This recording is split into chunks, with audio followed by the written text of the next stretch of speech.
Hello students, welcome back to Vijay sir classes. मैं तनुश्री। आज हम क्लास 11th अकाउंटेंसी पढ़ने वाले हैं बच्चों। आज हम क्लास 11th में सबसे मेजर पोर्शन ऑफ जो टॉपिक है, मतलब जो आपका सबसे एक बहुत इंपॉर्टेंट टॉपिक मैं बोलना चाहूँगी, क्योंकि क्या है, जब तक आप इस चैप्टर को नहीं समझेंगे आपसे ना क्लास 11th बनेगा, ना 12th बनेगा, ना आने वाले जितने साल आप कॉमर्स फील्ड को सर्व करना चाहते हैं इतने पूरे साल आपसे ये सारी चीज़ें नहीं हो पाएंगी।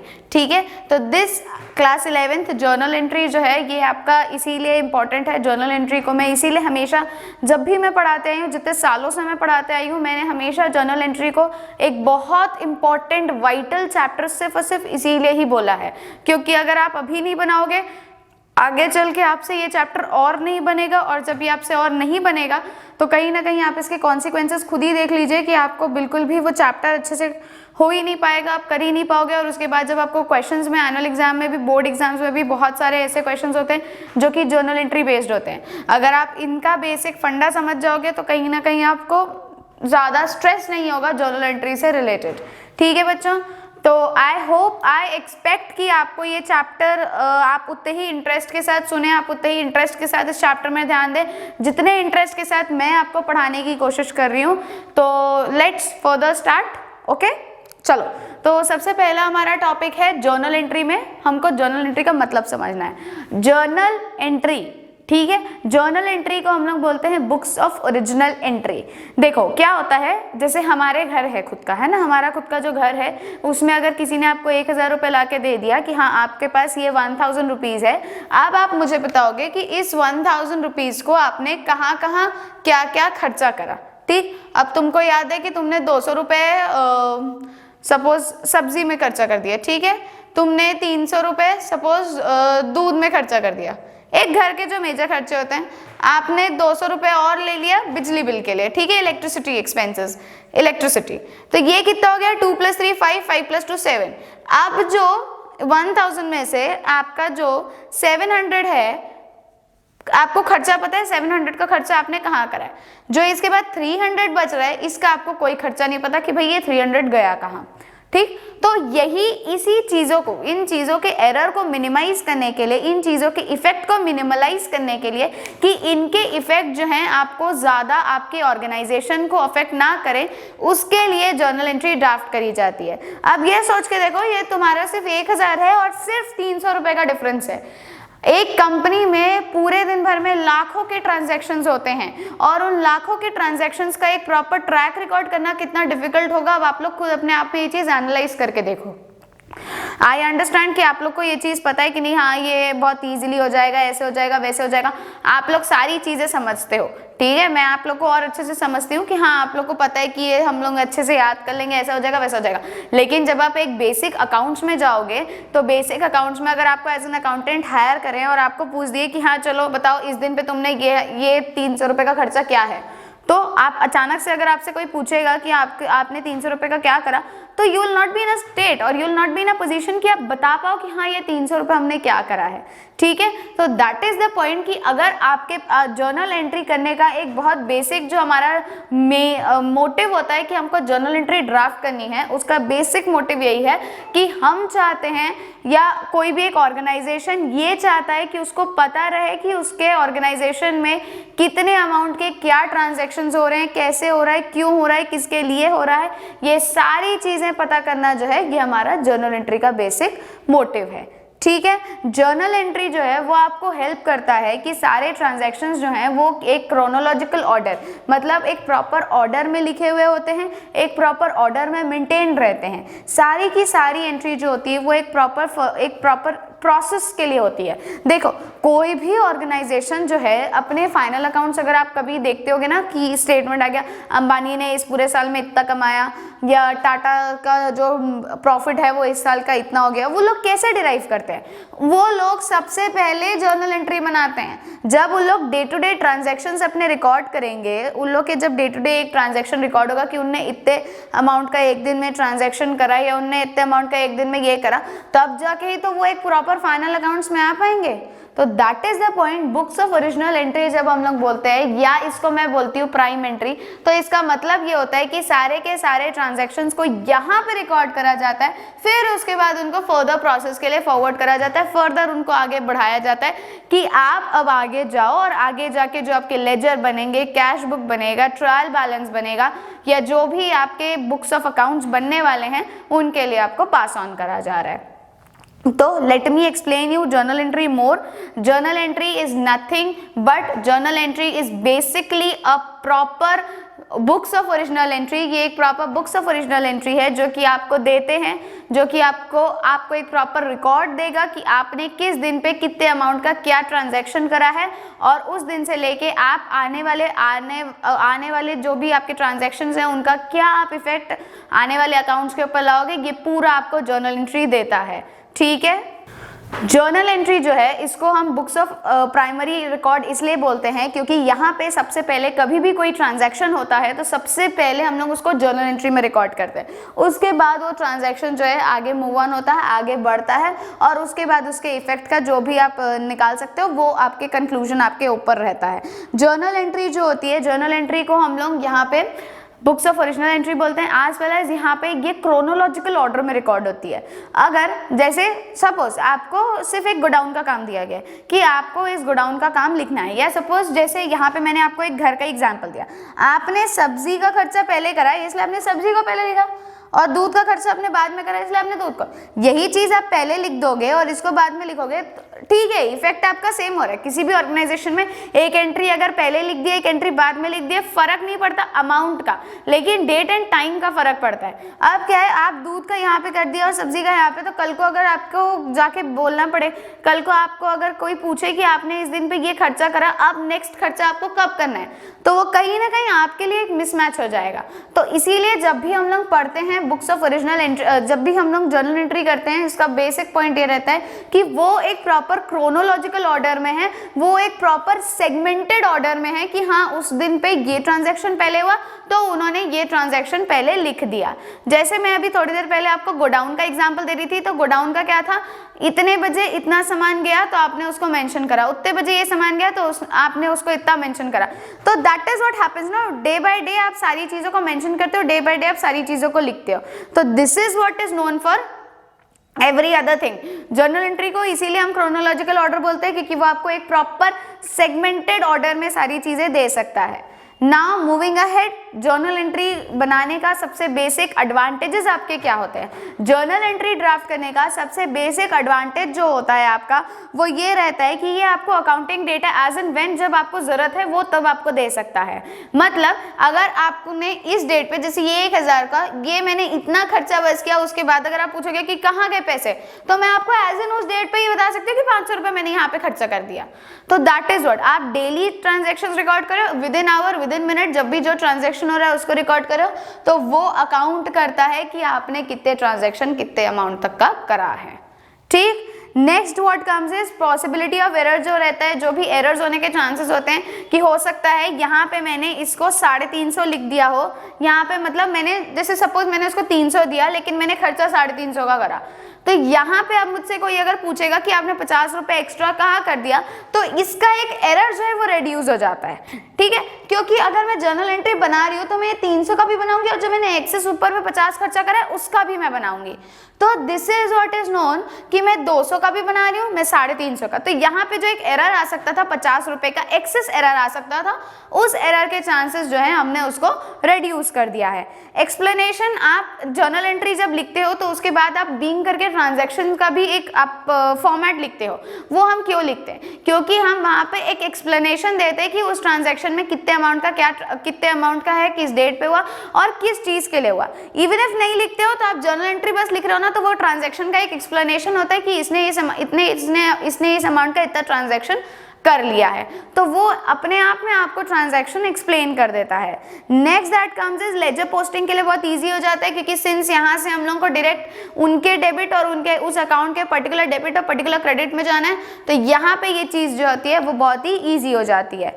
फिर उसके बाद होता है लोकेशन ऑफ एरर्स। अगर कभी जैसे कोई एरर आ गया है, अब जैसे यहाँ पे मैंने आपको बोला मैंने जर्नल एंट्री 200 की और 300 की पास करी, लेकिन मेरा खर्चा मैं बता रही हूँ कि 550 रुपये हुआ, तो ये एरर मेरा तुरंत लोकेट हो गया। कैसे हुआ? क्योंकि मैंने जर्नल एंट्री तो ये 2 की पास करी थी। सिंस मैंने जर्नल एंट्री पास करी थी तो मुझे इसके रिकॉर्ड्स के बारे में भी डिटेल पता चल गया।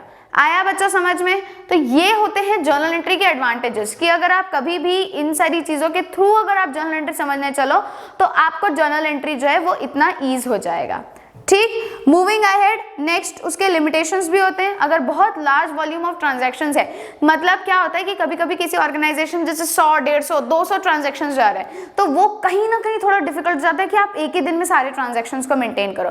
तो उसके लिए क्या होता है, सॉफ्टवेयर डेवलप हो गए, वो सॉफ्टवेयर के थ्रू वो सारे डेली के ट्रांजैक्शंस जो है वो नोट डाउन हो जाते हैं।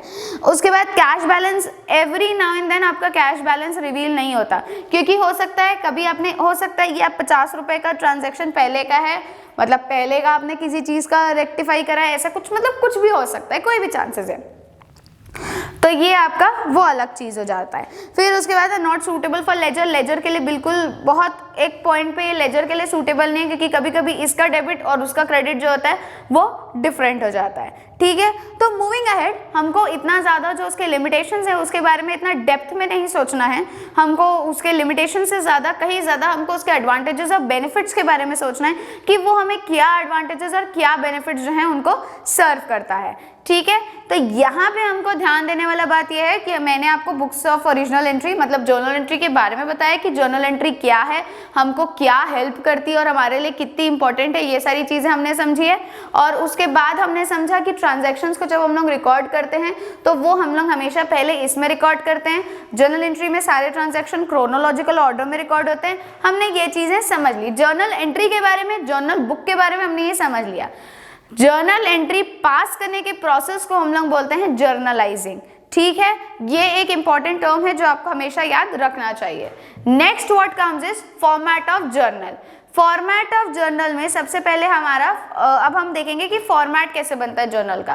तो जर्नल का जो फॉर्मेट है वो इस तरीके से बनता है, सबसे पहले हम लोग लिखते हैं डेट, उसमें हमारा डेट आता है, जिस डेट पे हमने वो ट्रांजैक्शन करा है वो डेट हम लोग मेंशन करते हैं। उसके बाद हम लोग लिखते हैं पर्टिकुलर्स, पर्टिकुलर्स में यहाँ पे हम लोग जर्नल एंट्री ड्राफ्ट करते हैं। ठीक है, हर जर्नल एंट्री के बाद एक बीइंग करके नरेशन होता है, इसको हम लोग नरेशन बोलते हैं। नरेशन में हम लोग जो भी ट्रांजैक्शन हमने करा है उस ट्रांजैक्शन की हम डिटेल लिखते हैं। ये हमारा एलएफ का कॉलम है। एलएफ मतलब होता है लेजर फोलियो। लेजर फोलियो जब आप बनाते हो ना तो क्या होता है, लेजर में आप ऐसा 1 2 3, वहाँ लेजर में जर्नल फोलियो होता है, मतलब फर्स्ट जर्नल का आपने फर्स्ट लेजर में ट्रांजैक्शन करा है, एक क्रॉस चेक वाला कि ये जो जर्नल है इसको आपने यहाँ पे 1 नंबर दे दिया। अब आप जब लेजर बनाओगे तो लेजर फोलियो में भी आप 1 दोगे, मतलब ये 1 का वही ट्रांजैक्शन हमने पास करा है। तो जब बहुत बल्क में ट्रांजैक्शंस होते हैं, ऐसा करने से क्या होता है, ये ईज हो जाता है। इससे क्या होता है, हमारा ट्रांजैक्शन जो है वो हमको क्रॉस चेक हो जाता है कि हमने ये ट्रांजैक्शन को लिख लिया है।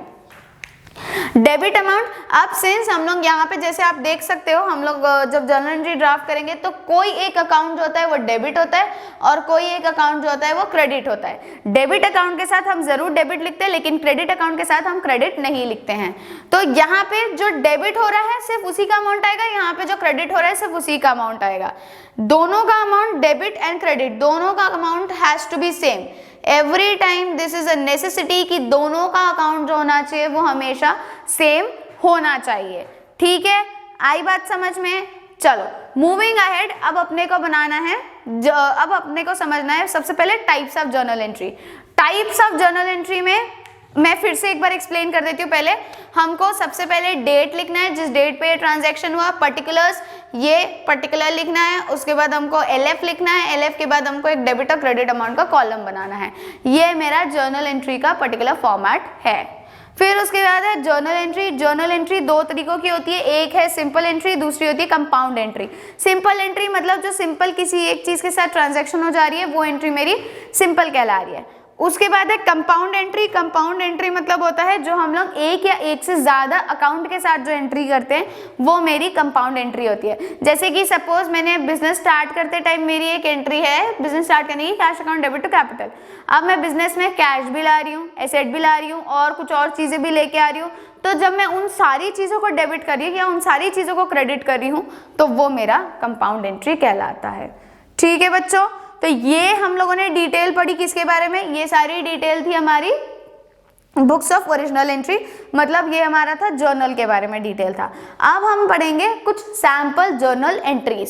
सैम्पल जर्नल एंट्रीज मतलब ये आपको बहुत हेल्प करने वाली हैं। ये मैं उम्मीद करती हूँ कि आप ऐसा अगर इसका स्क्रीनशॉट लेना चाहें तो प्लीज़ इसका स्क्रीनशॉट ले लें, ताकि ये आपको एक बहुत हेल्प हो जाएगा कि किस तरीके से आपको जर्नल एंट्री सॉल्व करना है। एक sample sort of journal entry. Journal entry कभी भी सॉल्व करो, उसका सिर्फ बेसिक फंडा है जो मैंने rules of debit and credit वाले वीडियो में भी समझाया था। अगर आपने वो वीडियो नहीं देखी है तो पहले प्लीज उस वीडियो को देखें, क्योंकि अगर आप उसको नहीं देखोगे तो आप जर्नल एंट्री नहीं बना सकते हो, क्योंकि आपको डेबिट एंड क्रेडिट के रूल्स का पता होना बहुत जरूरी है। आप अगर डेबिट एंड क्रेडिट के रूल्स का पता करोगे तभी जाके आप किसी भी अकाउंट को डेबिट कर सकते हो और किसी भी अकाउंट को जो है आप वो क्रेडिट कर सकते हो। ठीक है, तो यहाँ पे हम लोगों का ये एक सैंपल जो हम लोग जर्नल एंट्री प्रिपेयर कर रहे हैं वो है। इसके बाद जो इस वीडियो का एक सेकेंड पार्ट निकलेगा उसमें मैं आपको एक प्रॉपर साथ में जर्नल एंट्री सॉल्व करके दिखाऊंगी। कुछ 7 या 8 ट्रांजैक्शंस के मैं आपको साथ में जर्नल एंट्री कैसे बनाते हैं वो मैं आपको सॉल्व करके दिखाऊंगी, ताकि आपका जो दिमाग है वो इन सारी चीज़ों के लिए खुल जाए कि आपको जर्नल एंट्री किस तरीके से बनानी है। ठीक है बच्चों, तो ये आप सबसे पहले rules of debit and credit को बहुत अच्छे से मगअप कर लोगे, एकदम ध्यान में दिमाग में बिठा लोगे कि किस तरीके से ये होता है। उसी के बाद ये सारी चीज़ें आपसे बनेंगी। ठीक है, दूसरी चीज, जर्नल एंट्री जब भी हम लोग सॉल्व करते हैं तो उसका एक प्रॉपर फॉर्मेट होता है, पर्टिकुलर होता है, वो हम लोग नेक्स्ट वीडियो में कवर करेंगे कि किस तरीके से हम लोग उसको एकदम एग्जैक्ट हम लोग बना सकते हैं। ठीक है बच्चों, तो चलो let's start. Sample journal entries क्या है? सबसे पहले है स्टार्टेड बिजनेस विद कैश।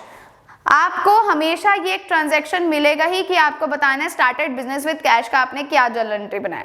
तो स्टार्टेड बिजनेस विद कैश की होती है कैश और bank account debit to capital account. ध्यान देने वाली बात यह है कि आपको कैश के साथ हमेशा बैंक मिलेगा। कैश के साथ बैंक क्यों मिलता है? कभी कभी अगर आपको बोल दिया जाता है कि आपने चेक पेमेंट करा है, चेक के थ्रू या आपने ऑनलाइन ट्रांसफर के थ्रू पेमेंट करा है, अगर आपने कोई ये स्टेटमेंट स्टेट हो गया कि आपने चेक या ऑनलाइन के थ्रू ट्रांसफर करा है, इन दैट केस आप यहाँ पे कैश और बैंक, अगर आपने ऑनलाइन या चेक करा है तो आप बैंक लिखोगे, डायरेक्ट कैश से कर रहे हो तो आप डायरेक्ट कैश के बारे में लिखोगे, cash account debit to capital. अब ये कैसे आया? जो मैं आया और गया का टॉपिक बोलती हूँ,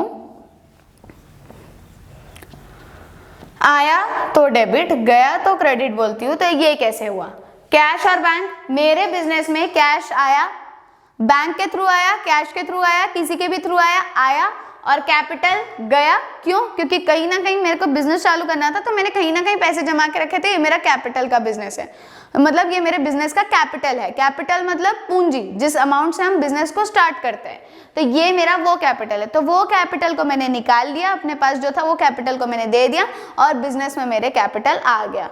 ठीक है, तो ये कैश या बैंक मेरे बिजनेस में आया, तो यहाँ पे कैश और बैंक अकाउंट जो है वो डेबिट हो जाएगा, कैपिटल अकाउंट जो है वो मेरा क्रेडिट हो जाएगा। ठीक है बच्चों, आया समझ में?